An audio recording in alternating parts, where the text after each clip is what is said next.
Biker Dads brought to you by Garza Law and the National Academy of Motorcycle Injury Lawyers.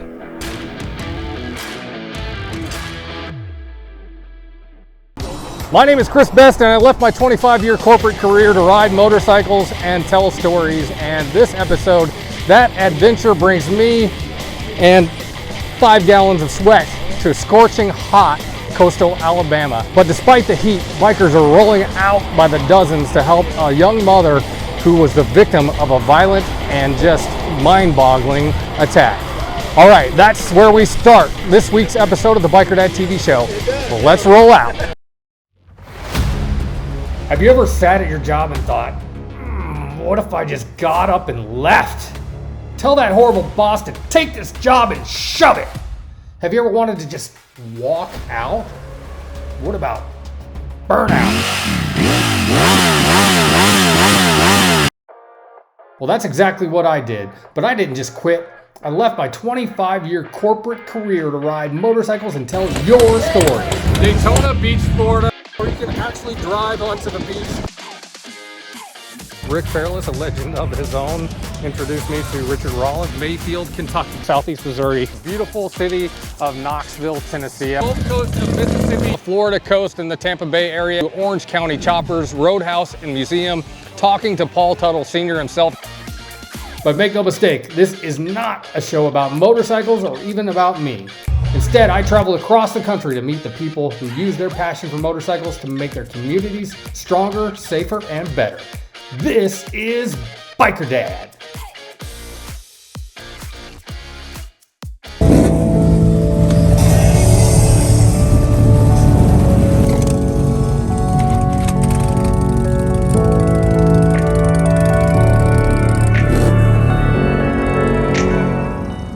Hi, I'm Brandy Springsteen. We are doing a motorcycle ride for my sister, Joey Helmick. She was very much violated over in Pensacola, Florida. Somebody walked into the store where she worked and had filled up a bucket of gas and threw it on her and chased her with matches and threw the matches on her and caught her on fire. It was actually a female. Supposedly somebody in the store had told her she could not be out front panhandling. Unbelievably better. We were in the hospital about 95 days and she's out. She's going to all of her appointments. Things are going good. 37% of her body was injured. She was burned all over her face, her arms. She would have lost her hands if it would not have been for USA Hospital. When they took her into the ER, they cut her hands open so that it would relieve that pressure. She was able to save her hands. And I don't know that she's ever going to be able to work again, but she is using her hands, her arms, her elbows, and her hair's growing back, and you know how that is for girls. That's the toughest girl I've ever seen. I truly will tell you, she is the toughest girl I know. She has an 18-year-old daughter named Lexus and a 12-year-old son named Marcel, and she's a single mother. We've lived here in Foley our whole life, and we're so proud that people are coming out to do this for us. It's just amazing. Eddie Kazee. I appreciate people turning out for this thing today. We always try and help the community because it's important. We got to take care of each other. Bikers always take care of the community. I'm U-Turn, President of the Christ Descendants Stray Dogs Chapter out of Pensacola, Florida. One of the guys posted about the poker run, and we had saw that the girl got injured, and we try to do all of the community outreach we can, come over here, help out. It's a well-meaning adventure, help her out. Well, we do homeless outreach, we do biker, veterans. Veterans is a big one for me, being a veteran, because of the warm temperatures in the South, you have all of them hiding in the woods and doing what they do, and we try to minister, feed them, cool them off, do whatever we can do to help out. We actually had a new group in the church start a curb view, and they go and watch church with them every Sunday to try and minister to them as well. We have dealt with this for years, being very careful when we go to camps or we go and set up and feed, because you have to watch the unstableness. I'm Tony Sawyer, own Bob's Downtown Restaurant, and also members of the Marshals organization here in Orange Beach, Alabama. So this, the girl that we're having this benefit for, her parents, her daddy, and her mama are also friends with a few of the guys that are in the organization. So it kind of, you know, it hits home. And you know, being from Foley, Alabama, just right up the road, you know, it's something that we felt that we needed to do as a group, as an organization, participate in and support. You know, I mean, why not? You know, it's a sad situation that happened to her, and we want her to do better, and we want her to get better. It is very hot today. I think the temperatures I saw in there, it's you know, 98 degrees with a heat index of 105. It's sunny, there's clouds out, but the wind's not blowing. But you know, these guys and girls that come out to participate, it's, you know, it has nothing to do with the heat. It all has to do with the heart. And that's the part that matters, is the giving back part to our community, and make sure that things that we do matter to people. It's just amazing what people have been doing for us. The biker community is the most giving, loyal group of people I've ever been associated with. They are just amazing. I have no words, and it's been very humbling. And the things that people have done is it's just out of this world. People right here are coming from all the way from Ocean Springs, Mississippi, to support us, and I love them dearly. And y'all come over here. I'm doing an interview. This is Ocean Springs people, and so we've got them coming from all over, and we just appreciate it so much. Even if there was no money, it's just the love, and seeing people here means the world to me. Thank you. This is Biker Day.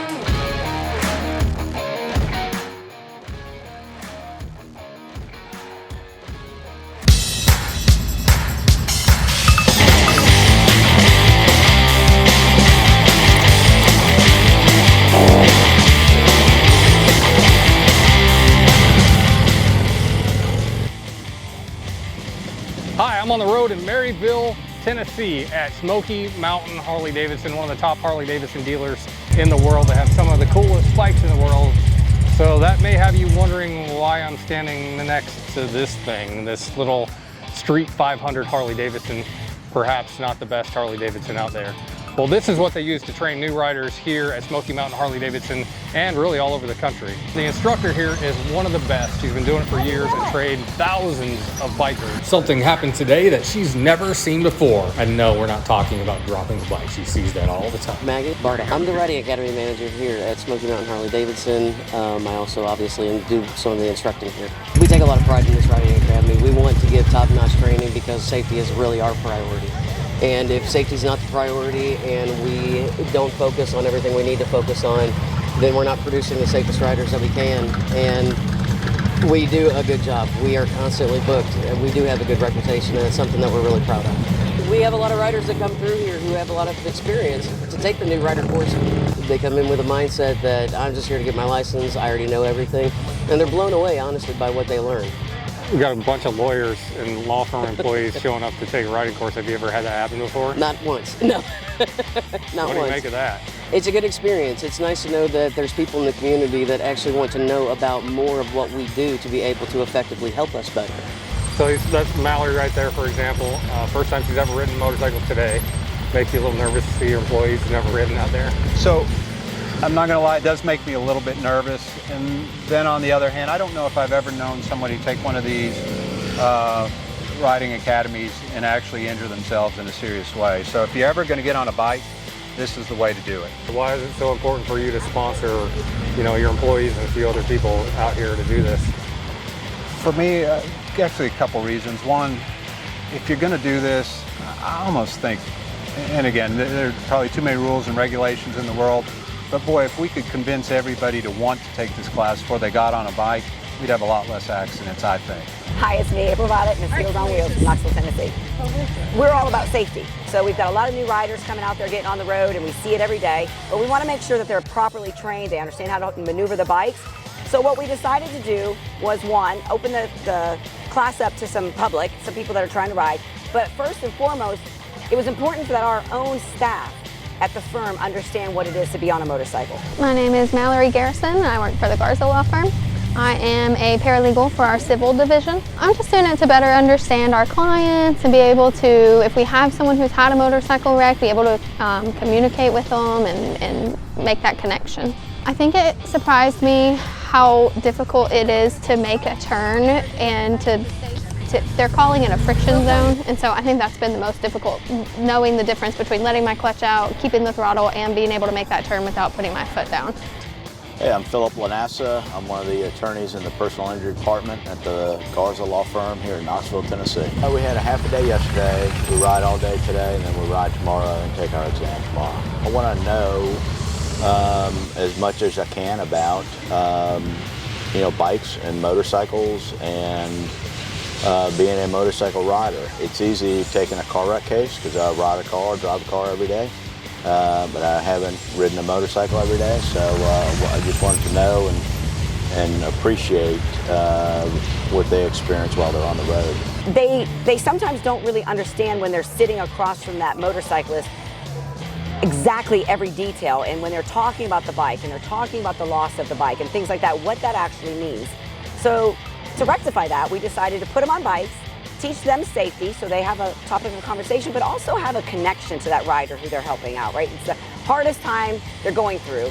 Why wouldn't our staff be completely knowledgeable about what it is to do that? And plus it's a lot of fun, great camaraderie to see everybody out there goofing off and riding. If you're going to be about helping motorcyclists, you should also be about really caring about what happens to them. And if more of this you can push or give people access to, like for example, Tucker here may not have taken this course, but for the fact we sponsored it. And so we kind of sucked Tucker into doing this, which has been really good for him because he's already admitted, he goes, look, I didn't know what I didn't know. Yeah. And to take a young man like that who may ride the rest of his life for the next 50 years, you might have just saved him from an accident or a life. I thought I'm not going to be able to do this, but I've really enjoyed it. It's been a lot of fun, and I am considering getting a motorcycle. So how would you rate a bunch of lawyers riding versus a normal class that you do? Honestly, it's no different. Your motivations are different, and the motivation is key. You have to be willing to put yourself out there, make yourself uncomfortable to learn new things, right? And for someone who's never been on a bike before, it can be a really uncomfortable experience. But when these guys, I hope they look back and see where they started this morning, power walking across a range, and realizing what they have done throughout this day and what they're going to accomplish by the end of tomorrow. It's an amazing thing to see light bulbs come off. It doesn't go on. It doesn't matter that they're not interested in riding themselves. They're going through the process just like everybody else does, and they're feeling that same feeling. I think that it says a lot for the law firm that they want to actually not necessarily ride on their own, but they want to learn to be able to help better when we are in situations when we need it.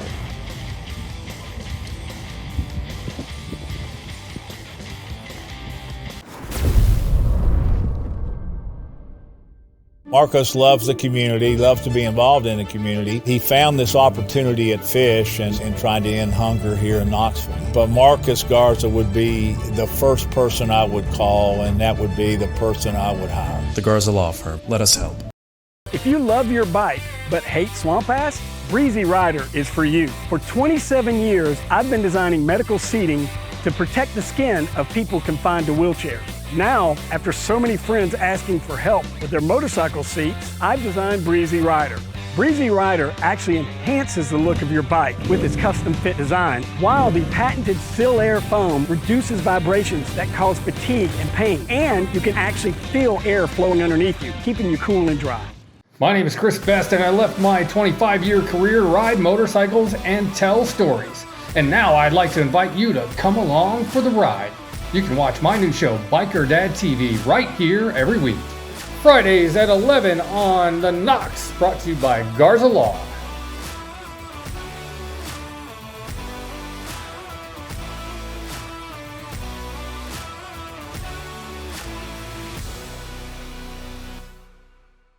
And he is just a genuine guy. Marcos has been very generous. He has a genuine concern for people. You need somebody that cares about you. And that's what Marcos is, and that's pretty much what this firm is. The Garza Law Firm. Let us help.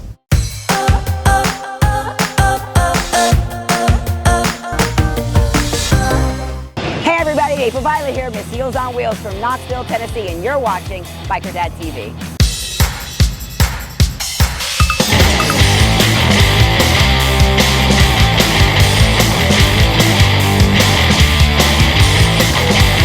Hey, if you see us wearing this stuff here on the Biker Dad TV show and you think, oh, that's cool, I'd kind of like some of that. Well, you can get it. Just go to tvbikerdad.com and click on the shop at the top of the page. We got everything from coffee cups, t-shirts, and a whole lot more. It's tvbikerdad.com. Dad, what are you doing out here? I'm just out here relaxing after winning an argument with your mother.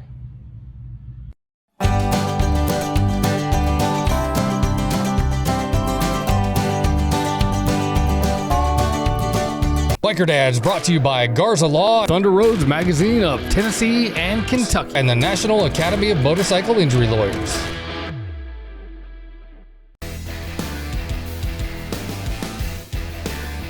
Now here's the Biker Dad Bike of the Week. Bike of the Week. Bike of the Week. Bike of the Week. This week's Bike of the Week is eye-popping. It is a crazy orange color. Steve with Harley's here to talk to us about this Sportster. Yep, so we took a 22 Iron 883 that came in denim black, and the most popular selling Harleys tend to be orange, right? Because those are Harley's colors. So we had one of our local guys throw this on there for us, just to make it stand out and different. Just tell me about the bike itself. The rest of it's blacked out, which is pops with that orange and black Harley color for sure. Yep, so it's an Iron 883. It's got a 3.3 gallon gas tank, 883 cubic centimeters, 5-speed transmission, fuel injected. So this is the smallest displacement for now that Harley produces. I mean, you know just as well as I do, Harley can release anything at any time. All right, well, this is a 2022 Sportster, and just to give you an example of what this started out, this is what it looked like when it started, which is cool anyway. I have matte black bike. Elvis used to be matte black, but then you flip over here and it's this cool orange color. And one of the things they did in here, which I kind of like, and is they ghosted in the Harley Davidson on here, but I do like how it's subtle and ghosted into that paint job. That's a little bit of a very high-end touch there. Usually the exhaust tells you right off the bat it's a Harley without even having to look. And you guys, we'll talk about it upcoming week, but you guys have a special project you're working on in the back. Tell me about that a little bit. So we got a super nice pre-owned Harley Davidson black line. It's got like 4,000 miles on it. It's sweet, man. That's a rare bike, right? Very rare. All right, well that's a sneak peek because we're gonna do that bike. They're doing a few little touches to it before they unleash it on the public, and we'll have that on an upcoming Bike of the Week. And if you come in and see Steve or anybody else here at the dealership and ask to see the Bike of the Week, you'll get a free Biker Dad sticker. Our Back on 2 segment is brought to you by Garza Law and the National Academy of Motorcycle Injury Lawyers. This happened on June 12th, 2019 at 6 o'clock in the morning, and I remember it because it's such an odd situation. When you get hit on a basically empty road, it kind of sticks with you. About 6 o'clock in the morning, I was going from my home in Pace, Florida, out to East Eglin for work. About mile marker 37, I had just passed underneath a bridge when all of a sudden I feel my motorcycle shudder. And next thing I know is I'm airborne and rolling through the median. At that point, you actually had time, or I had time to think, am I going to stop? I had rolled so much. Eventually I stopped. I went to get back up when some guy tackled me. I asked him what happened, and he told me I got hit. Up to that point, I had no clue. Paramedics arrived on scene. They life-flighted me from that spot to Pensacola, where I got higher echelon treatment. Surprisingly, the only things that were broken was a shoulder blade, 5 ribs, a fibula, and a couple bones in the foot. You're always recovering from an injury like that. You always have arthritis. It feels like someone's stabbing me in the shoulder blade every time the weather changes. But I was out of work for about 4 months. The good side of that was it gave me 4 months to focus on getting back into college and getting my degree. Without it, I don't know if I'd made it through college. It's hard to think that the next time you get on your bike, it could be your last. There's a sense of freedom that comes with being on 2 wheels. I know that's very cliche, but that's the truth. I can hide in fear all my life, or I can get out and enjoy life. And I've chosen especially after that day, to live to the fullest. Things will go wrong, whether your fault or someone else's, and the only thing you can do is get up, dust yourself off, and press forward. This is Biker Dad. It might sound crazy when I say I left my six-figure job to ride motorcycles and tell stories, but guess what? It's working out really well. I'm living my dream. And you know what? You can do the same thing. Several of my sponsors across the country are looking for people who do what I do, but do it in their area. And guess what? If you go to work for them, you'll be on the Biker Dad show too as my correspondent in that town. So if you have a good on-air presence, probably better than mine, you know how to tell visual stories, shoot video, and edit, then this might be the job for you. These are well-paying jobs. We're especially looking for people in the Tampa Bay area and Missouri, anywhere in Missouri. So just go to tvbikerdad.com. Any of my socials, just hit me up, send me your resume, send me your tape, send me your YouTube channel, and we will connect you with these sponsors. Believe me, it's an awesome life to ride a motorcycle and tell stories for a living. It's what we do every day here at Biker Dad, and you can too. Just hit me up, let me know what you got, and we'll see you on the Biker Dad show someday. Hey, from Knoxville? Or? Yeah, that's okay. Hey everybody, April Violet here, Miss Heels on Wheels from Knoxville, Tennessee, and you're watching Biker Dad TV. This is Biker Dad, brought to you by the National Academy of Motorcycle Injury Lawyers. I'm Marcos Garza of the Garza Law Firm. And whenever you hang around motorcyclists for any period of time, you start to realize they're more about each other than they are about themselves.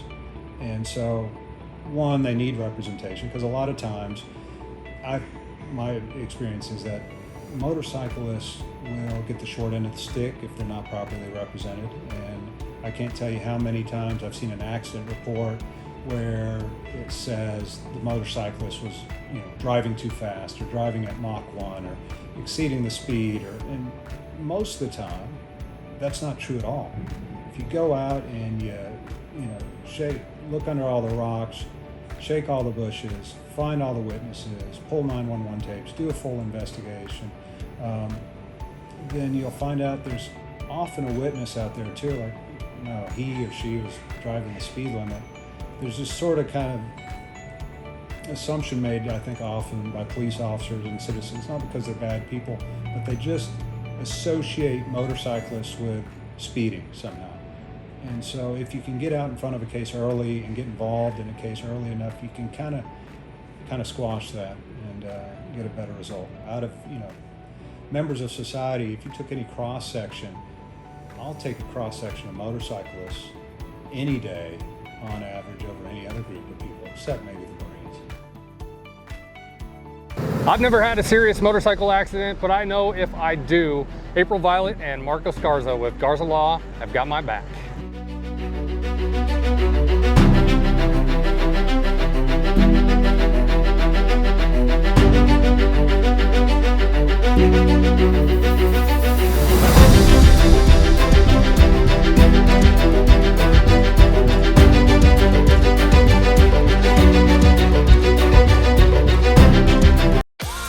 Now, this week's Biker Dad Tech Tip. Biker Dad Tech Tip.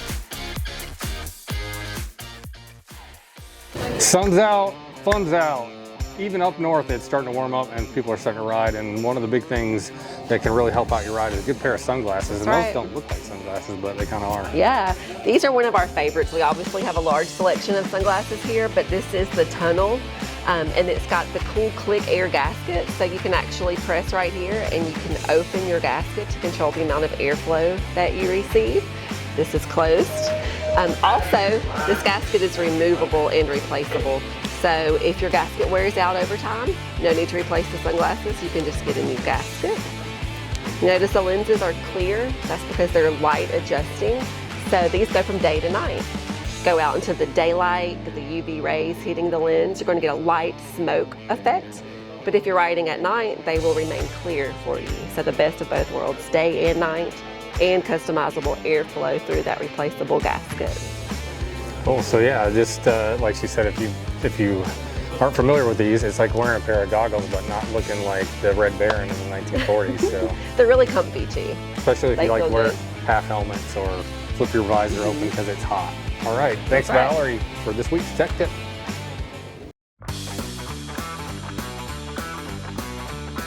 This is Biker Dad.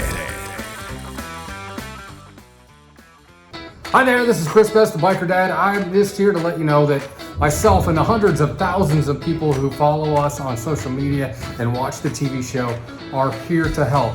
Do you need help with something? Give me a call. That's my number right there, 251-402-6392. Especially if you need legal help, I have an army of lawyers across the country who can help you with injuries after motorcycle crashes especially, but other stuff like crime and everything else too. So give me a call, 251-402-6392. Biker Dad's on TV every week right here, but where we got our start really was the Facebook page. There are over 300,000 of you following us there.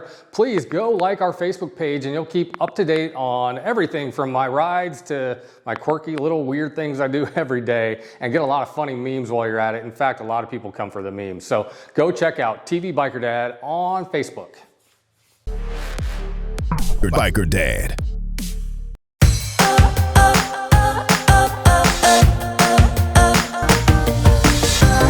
For me personally, we started this division because of my connection. I ride. I've been riding for 10 years, and my friends ride. And I think for our firm, it's just getting tired of seeing motorcyclists and not having someone to stand up for them in all aspects, whether it be legally, accidents, whatever the case may be.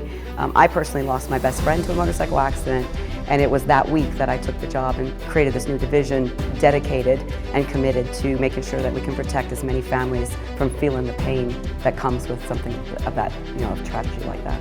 Motorcycle advocacy is, it's about being in the community. Heels on Wheels is my kind of personality piece. I'm known as Miss Heels on Wheels, and there's a story behind that, but another day. I'm a firm believer that you have to be where they are. You can't just sponsor something and not show up. You can't just, bikers in their community are really, really close-knit, and they don't trust easy. So if you get into the community and you show that you're there, and you show up at events or you put on events, if you take on the fact that what's important to them now is important to you, it goes a long way with gaining their trust. And like I said, they're very close-knit. So once you become part of their family, you're in. So it makes sense for us to have an advocacy program that we're kind of boots on the ground. We're involved with pretty much everything within our community that has anything to do with motorcycling. We're there.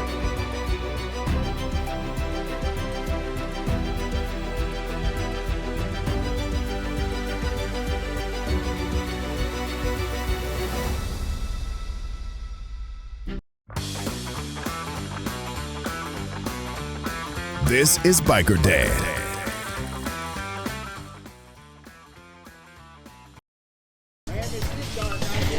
That's it for this episode of the Biker Dad TV show, coming to you from a very scorching hot and bug-filled coastal Alabama. We'll see you on the next episode of the Biker Dad TV show, and until then, please look twice for motorcycles.